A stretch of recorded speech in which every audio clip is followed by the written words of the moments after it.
the Woodpecker this week, I will show you how I made this Quarto game.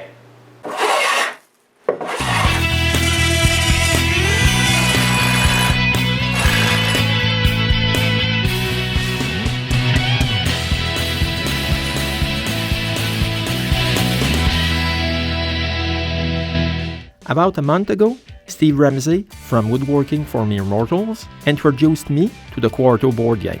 Last week over on lumberjocks.com, Mike Gager posted a Quarto game he had made. Right away, I told myself it would make an excellent Christmas gift for my son Frankie. So I start by ripping some walnut leftovers, approximately 1/4 inch thick.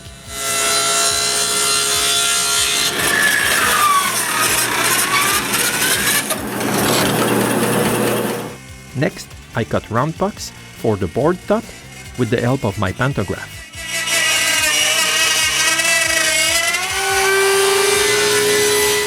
Then, I cut all the necessary blocks for the round pieces.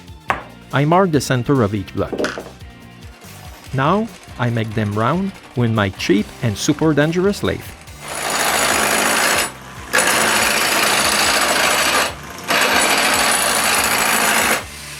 I finish by sanding them. I try to make a round over between the pieces. Later on, I realized this was unnecessary. I cut the pieces with my circular saw blade because it's the thinnest blade I own.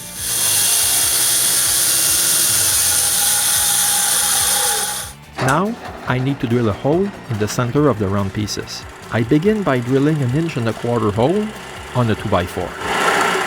I change the bit for 3/4 inch, put the piece in the 1.25 inch hole, and drill all the pieces needing a hole. Now I put some glue in the holes and plug them with contrasting wood.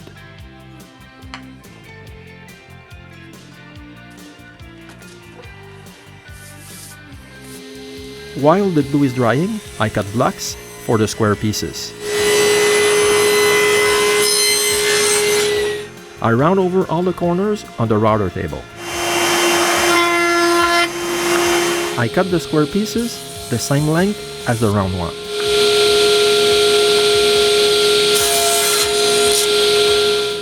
I drill holes on the top of the square pieces, which need one too. Again, I plug them with contrasting wood.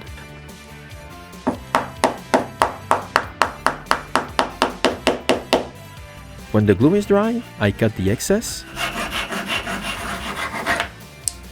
and sand the ends.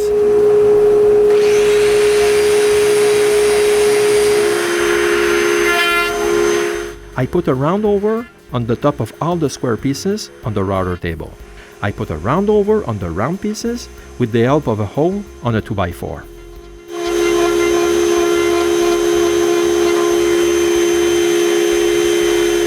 I sand all the pieces.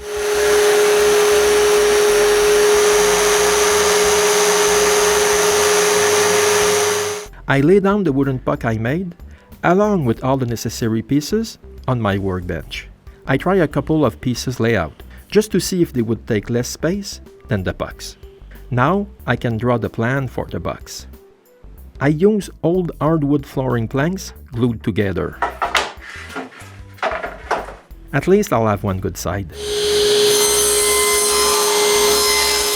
I cut them 3 inches wide and 10 inches in length. I clamp them all together and cut the fingers using my box joint jig.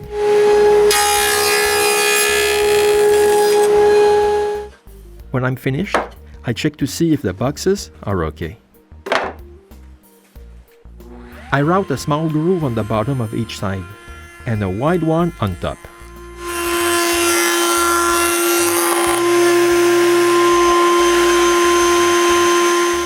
Then I take the interior dimension of the groove.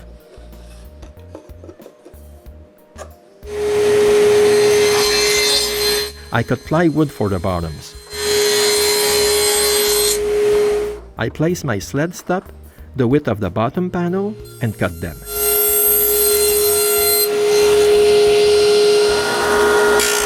Then I round each corner. After checking that everything fits, I cut one of the wide grooves.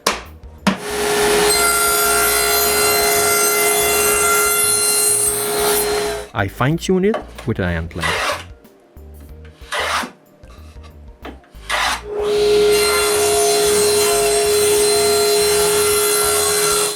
Now I can cut the top of the box, slide it into the groove, mark its length, and cut them. Now I can glue the two boxes. I apply glue on the fingers and in the bottom groove and assemble the box.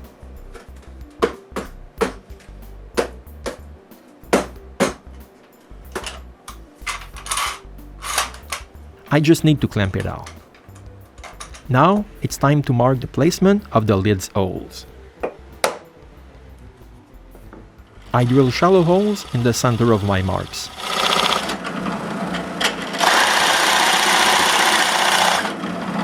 My pucks are not perfectly round, so I need to sand them. I pour glue inside each hole.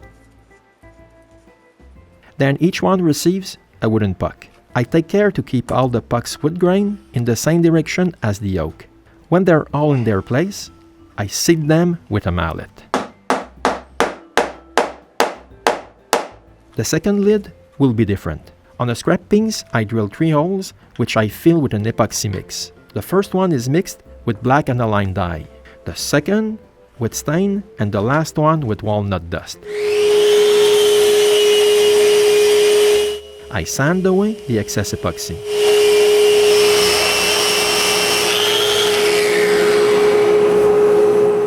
After cleaning it with mineral spirits, I decide on using the walnut dust. So, I make an epoxy mix. In it, I put 2 spoons of walnut dust. After mixing it well, I pour it inside the holes. I can't help thinking that this looks like I'm baking chocolate cupcakes. I leave that aside to let the glue dry. During this time, I can fix the holes in the boxes. I cut small pieces of wood. After splitting them in half and putting glue on them, I can plug the holes. When the glue is dry, I put one lid through the drum sander.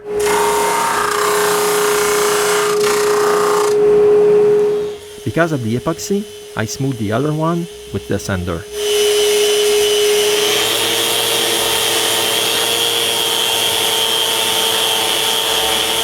When it's all sanded, I fine-tune the lid with a hand plate.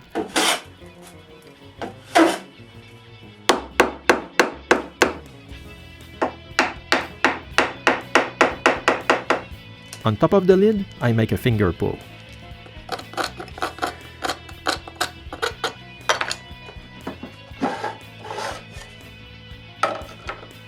I cut the small plugs and sand the exterior of the boxes.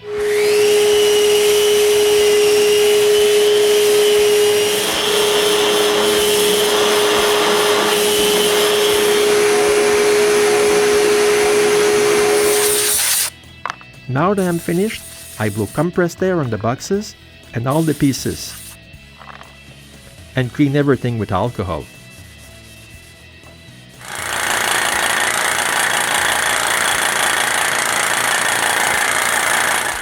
I spray several coats of lacquer on the boxes and on all the pieces too. And now to finish it all off, I spray adhesive on a piece of cardboard, lay a piece of felt on it, and cut the excess. Then I can put it on the bottom of the box. Fill it with all the pieces and close it. Now I'm ready for the important stuff. I've won again! Here are my 2 new Quarto Board games. One as a Christmas gift for Frankie, the other one to take to the cottage. Thank you for watching, and see you next time for another episode of the Woodpecker.